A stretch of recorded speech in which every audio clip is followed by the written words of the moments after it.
Muy buenos días. Bueno, yo les intentaré presentar lo que ha ocurrido en el caso de México y comenzaré un poquito a la inversa de lo que presentó el profesor Claudio. Primeramente me referiré a las características más generales de nuestro sistema educativo, no solamente del superior, porque quizá esto ayudará a entender un poco la mayor presión de crecimiento y expansión del sistema de educación superior. Entonces, algunas cifras generales que darán idea del tamaño y de la composición del sistema educativo. En segundo lugar, con algunas cifras ilustraré lo que ocurre en el caso de la educación superior. Fundamentalmente también los diferentes sectores que la componen y la cobertura. En tercer lugar, me referiré ya propiamente a los cambios, especialmente los que se registraron en los años 90 y que no solamente fueron el caso de México, sino de buena parte de América Latina y un poco antes en otras partes del mundo. Y por último, en cuarto lugar, lo que me parece que son los principales desafíos que experimenta actualmente la educación superior en el país, 3 o 4 que son los más sobresalientes. Entonces, en primer lugar, lo del sistema educativo. En el ciclo escolar que recién concluyó, 2010-2011, en todo el país había alrededor de 35 millones de alumnos, desde el preescolar hasta el posgrado. Según las mediciones del último censo de población del 2010, en el país somos 112.336.538. Pongámoslo en 112 millones para no hacernos demasiado lío con las cifras. ¿Qué quiere decir? Que alrededor de un tercio del total de la población está en la escuela. Ese es el tamaño un poco del sistema educativo. Si viésemos gráficamente la ilustración del sistema educativo, la base fundamental de ese sistema educativo está en la enseñanza básica. El 75% de esos 35 millones están en educación básica. La educación básica en México está preescolar, primaria y secundaria. Esos son los 3 ciclos que componen la enseñanza básica. El 75% del total de esos 35 está ahí. En números absolutos son 25 millones en educación básica. En educación media, el 12%, 4.2 millones en términos absolutos. Y en superior, de esa composición del sistema educativo, está el 9%, que en números absolutos son 2.9 millones de alumnos. Obviamente la participación relativa de los diferentes niveles escolares tiene que ver con la dinámica demográfica. Básicamente, la preocupación central hasta fines de los años 90 fue la educación, hasta principios de los años 90 fue proveer oportunidades educativas en el nivel básico, ampliar, cubrir a todos los niños en edad de escolar básica, de ofrecerlas. Esto igual corresponde con las famosas metas de desarrollo del milenio, que tiene que para el 2015 al menos debieran tener los niños garantizada la educación primaria. Bueno, esta morfología justamente expresa esta preocupación y esta llegada tardía a los estudios superiores, que como se puede ver, si lo viésemos gráficamente, pues la base principal del sistema educativo está en la enseñanza básica y una punta en la que están los estudios superiores. En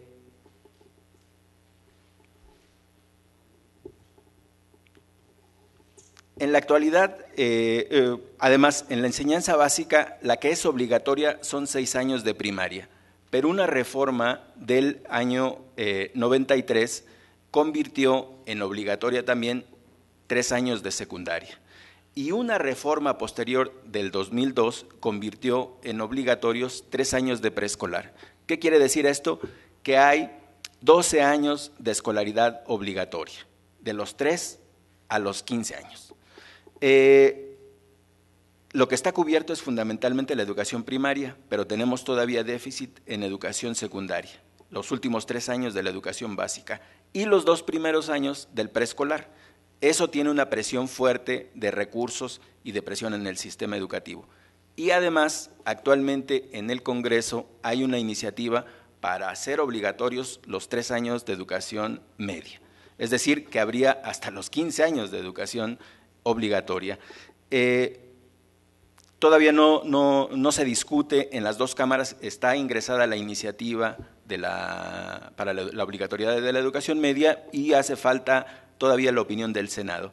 Es difícil anticipar qué ocurrirá si efectivamente aprobarán la iniciativa, básicamente por el tema de los recursos financieros y la infraestructura del sistema educativo, pero esto nos llevaría a 15 años de escolaridad obligatoria. Al comentarles estas cifras generales, lo que trataba de ilustrar es esta presión fundamental que existe en el sistema educativo, que se refiere básicamente al tema de la cobertura en educación media. En educación media la cobertura, es decir, los jóvenes entre los 16 y los 18 años, la cobertura es del 65%. En educación superior la cobertura es del 30%. ¿Qué quiere decir esto? Que 3 de cada 10 jóvenes que tendrían la edad para cursar estudios superiores, esto es entre los 20 y los 24 o los 19 y los 23 años, están en la escuela, 3 de cada 10. Y en media superior, 6 de cada 10 están en la escuela. Esto, como les decía, es una presión muy fuerte para el sistema educativo. Ese es el tamaño, la morfología de nuestro sistema educativo. ¿Qué ocurre en la educación superior? ¿Cómo está compuesto el sistema educativo superior en México? Igual, unas cuantas cifras ilustrarán la composición de este sistema educativo. Si lo comparáramos con el que alcanza es un sistema complejo y que se ha venido diversificando. Actualmente está compuesto de 2.362 instituciones. De ese total, 35% son instituciones públicas y el 65% instituciones privadas. En términos absolutos son 1.535 instituciones privadas, considerando universidades e instituciones que dan pregrado y posgrado. La proporción, sin embargo, esta proporción se invierte, es decir, la mayor parte son instituciones privadas del total de instituciones, pero la proporción se invierte si consideramos la matrícula que está. En ese sentido es muy similar al caso argentino. La mayor proporción, el 70% de todos los alumnos están en instituciones públicas, es decir, 30% está en las instituciones particulares. Si hacemos la diferenciación por niveles, modalidades o tipo de régimen de las instituciones de educación superior, el panorama se torna un poco más complejo, porque están las universidades públicas, que suman alrededor de 45, y en este caso hay autónomas, no autónomas, federales y estatales. Y están las instituciones de educación tecnológica, que suman alrededor de 300, y cuyo núcleo mayor son los institutos tecnológicos, y también las instituciones, las universidades tecnológicas y las universidades politécnicas, las escuelas normales y otras instituciones de enseñanza superior que dependen de la Secretaría de Educación. Del total de alumnos matriculados, considerando los diferentes grupos de instituciones, se distribuye de la siguiente manera, es decir, los 2.9 millones. El 4% está en educación normal, el 7% en posgrado y el 89% en enseñanza universitaria y tecnológica, es decir, el de licenciatura o pregrado. A su vez, del total de enseñanza universitaria, 20% está en educación tecnológica. El señalar estas cifras de la composición del pregrado, que el 20% esté en educación tecnológica, como después lo veremos, es un poco esta tendencia de crecimiento producto de las iniciativas que se tomaron en los años 90, que llevó a un crecimiento de este sector, pero todavía no tan decisivo, pese a que en las últimas 2 décadas el mayor número de instituciones que se crearon, las decisiones de crecimiento del sistema se orientaron fundamentalmente a la educación tecnológica, universidades tecnológicas o institutos tecnológicos. En el caso de la distinción público-privado, como decía, el mayor número de instituciones están en el número mayor son instituciones privadas y la matrícula al revés está en instituciones públicas, pero veamos un poquito más de detalle de estas cifras. Porque estas son diferentes, las proporciones son diferentes en el caso de los niveles escolares. En enseñanza básica y media, la proporción de educación privada es realmente muy pequeña, muy menor, muy modesta. En el caso de superior es mayor, pero todavía es diferente si hablamos de pregrado o posgrado. Es mayor en el posgrado. De los 2.9 millones de alumnos que les decía que compone la matrícula en educación superior, 1/3 está inscrito en instituciones particulares, pero en pregrado es el 31% que está en instituciones particulares y en el posgrado es del 48%, es decir, algo relativamente similar a lo que nos comentaba el profesor Claudio de lo que ocurre en Argentina. Casi la mitad en posgrado está en instituciones particulares. En la última década, la tasa de cobertura del grupo de edad pasó de 19 a 29%, al 30%, el tercio de población que les decía, los 3 de cada 10. ¿Qué quiere decir esto? Que fundamentalmente en la última década aumentó 10 puntos porcentuales la cobertura. Es decir, la preocupación, si hasta antes de los años 90 la preocupación fundamental estaba en proveer enseñanza básica, en las últimas 2 décadas y particularmente en la última década, el énfasis ha estado puesto en la educación superior, de ampliar fundamentalmente las oportunidades educativas. Esa sería básicamente lo que me refería a los dos primeros puntos de las características del sistema educativo y de la composición general del sistema de educación superior. Vayamos al tipo de medidas que llevaron a la composición de este sistema educativo. El sistema educativo obviamente expresa el proceso de expansión que se registró en los años 70, pero fundamentalmente su composición actual en términos de instituciones y de orientación de la matrícula expresa también las medidas que se tomaron a partir de los años 90 y particularmente con ese proceso que se llamó de modernización educativa y que corresponde al periodo de gestión del expresidente Salinas de Gortari, que iba de 1998 a 1994. Un dato que es particularmente relevante es que a diferencia de la Argentina, de que se promulgó una nueva ley en los años 90, en realidad en México la ley que rige la educación superior es del 1978, es decir, no hubo una modificación de la ley. La modificación de la ley que se registró y en el cual en uno de los textos que se presentaron ayer y que decía de la Ley General de Educación en 1993, en realidad esa modificación de la ley fue por la obligatoriedad de la educación secundaria y por la descentralización del sistema educativo, transferirle la responsabilidad de la operación del sistema de educación básica a los gobernadores de las entidades. Esa fue una de las principales y está asociado al programa de modernización educativa, pero no en el caso de educación superior. La ley de educación superior es del 78 y esa no se ha movido, sigue y permanece igual esta ley. ¿Qué cambió en los años 90 en el caso de México? La transformación radicó fundamentalmente y en marcado contraste con las décadas previas en el gran número de iniciativas gubernamentales que buscaron y buscan ejercer una orientación en el sistema educativo. Prácticamente todos los actores, académicos, administradores, estudiantes y trabajadores y todos los sectores del campo universitario han estado involucrados en este proceso de cambio. El cambio fundamental fue el cambio de la relación entre el gobierno y las universidades. Uno de los efectos principales fue implantar la idea de que el funcionamiento de la universidad y sus agentes no sería más un asunto de los universitarios, sino que estarían sujetos al escrutinio público y que el financiamiento sería solo para quienes demostraran que lo merecían, para las instituciones y para los académicos. Ese fue el cambio fundamental.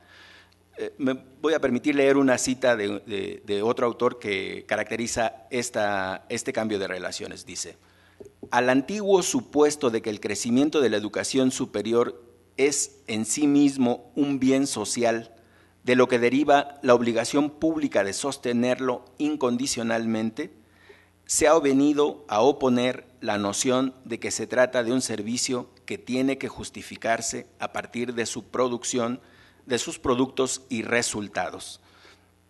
De aquí se deriva no solo la condicionalidad del apoyo político, del apoyo público y la necesidad de una nueva función política de contraloría, sino también que dado un sistema cuyos componentes cumplen desigualmente, los apoyos deben ser también desiguales y selectivos y sujetos a la competencia entre instituciones. Este fue el cambio fundamental que se registró en los años 90 y que se expresó en este proceso de modernización educativa en los años 90. Pero las principales iniciativas, como decía, no fueron la modificación de la ley, sino en el programa de política pública, en el programa de modernización educativa, que traía incluidas diferentes medidas de evaluación, desde el sistema básico hasta el superior. 3 puntos básicamente fueron los que dominaron la agenda de esos años: evaluación, financiamiento y calidad. Calidad más como discurso, más como aspiración, pero la evaluación siempre sí atada al tema del financiamiento. De acuerdo a este supuesto de desempeño igual, financiamiento desigual, tener un indicador de las medidas de desempeño. Se crearon numerosos tipos de organismos intermedios entre el gobierno federal y los destinatarios de esas iniciativas y se evaluó, como ayer tal vez si algunos de ustedes estaban acá, se crearon diversos tipos de instrumentos y diferentes organismos para la valoración del desempeño individual, para la evaluación del desempeño institucional, de la evaluación de programas y de instituciones, creando múltiples y diferentes organismos. Y las instituciones, aunque hay una diversidad en este cúmulo de instituciones, de número de instituciones que señalaba, los esquemas de financiamiento tienen una variación que es muy diferente el trato financiero de la Universidad Nacional y de otras universidades federales respecto de las universidades estatales. Ayer el profesor Galo Burbano hablaba de la Universidad de Guadalajara y de las dificultades que tenía para el subsidio estatal. Bueno, el caso de las universidades estatales tienen esa peculiaridad que una parte de su financiamiento proviene del gobierno estatal y dependiendo del tipo de relaciones que se establecen entre la universidad y el gobierno estatal, tiene mayor o menor flexibilidad presupuestal. En el caso de la UNAM, su financiamiento proviene fundamentalmente del gobierno federal y es alrededor del 90% de su financiamiento es entonces no habría ese tipo de relación. Pero lo que quedó instaurado con ese cambio de relaciones, con esas iniciativas y ese tema de la evaluación fue que recursos extraordinarios, un mayor financiamiento, estaría relacionado con el desempeño de sus profesores y el desempeño de la institución en general. Y esa noción se quedó instaurada ya. Esa es una operación, eso es algo ya común, frecuente para todas las instituciones en el caso de México. Tiene algunas peculiaridades que lo podremos comentar después y ahora solamente me gustaría resaltar lo que son los desafíos fundamentalmente resultado de este conjunto de iniciativas y de las características del sistema. Y una de ellas, la principal, la que tiene mayor relevancia en el caso de México, es el tema de la cobertura. Ese 30% de cobertura que tiene graves disparidades al interior de México. La ciudad capital y otras entidades pues tienen porcentajes de cobertura del 50, del 60, del 65%, mientras que hay otras entidades que están abajo del 20%. Como promedio general es bajo, pero en algunas entidades es muy bajo todavía y en otras pues obviamente está en niveles satisfactorios. Atender ese problema es uno de los principales problemas que tiene ahorita el sistema educativo mexicano. Otro tema que es también muy relevante, el de los recursos financieros. Por ley se supone que el gobierno mexicano tendría que destinar el 8% del Producto Interno Bruto a educación, y de ese 8%, no está en la ley, pero alrededor del 1% es para educación superior.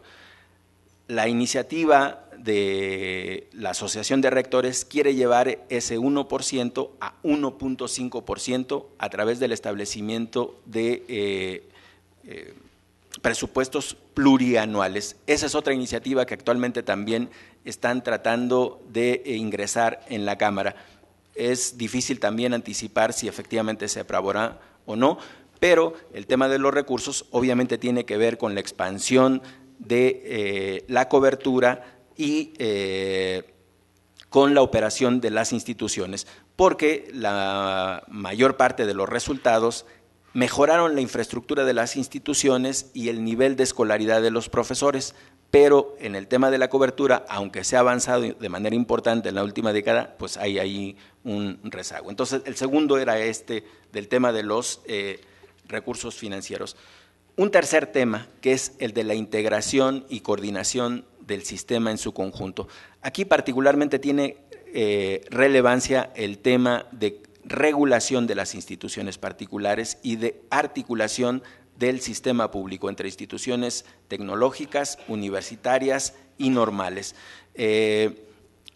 Aunque las diferentes iniciativas que se han tomado han tratado de articular y regular el sistema, todavía sigue siendo la operación del sistema en su conjunto, no tiene esa coordinación que debiera tener. Entonces hay allí ese pendiente. La Asociación de Rectores también igual ha tratado, o es una agrupación que reúne al mayor conjunto de instituciones, pero no ha podido tener este grado de coordinación del sistema en su conjunto. Y por último, un aspecto relativo a la responsabilidad social de la educación, que aquí se refiere básicamente cómo responder a los nuevos retos en donde se enfrenta particularmente la exigencia de una adecuación del sistema de educación superior al cierto tipo de demandas del mercado laboral y de desarrollo social. Y esto que obviamente ejerce una presión para la modificación curricular, para la apertura de nuevo tipo de carreras, para la forma de crecimiento del sistema de educación a distancia, en la opción tecnológica o en cuál. Este último asunto es el que sería el último de los desafíos que me parece que están presentes. Bueno, eso creo que sería todo.